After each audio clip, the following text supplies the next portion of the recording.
ఆంధ్రప్రదేశ్ ముఖ్యమంత్రి చంద్రబాబు నాయుడు రాష్ట్రంలోని పలు కీలక సాగునీటి ప్రాజెక్టులపై సమీక్ష చేపట్టారు. పోలవరం ప్రాజెక్టు సివిల్ మరియు పునరావాస పనుల కోసం 5,108 కోట్ల రూపాయలను కేటాయించాలని ఆయన ఆదేశించారు.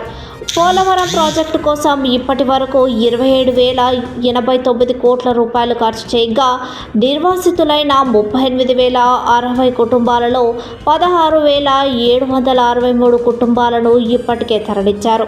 మిగిలిన వారిని 2027 ఏప్రిల్ నాటికి తరలించాలని లక్ష్యంగా పెట్టుకున్నారు.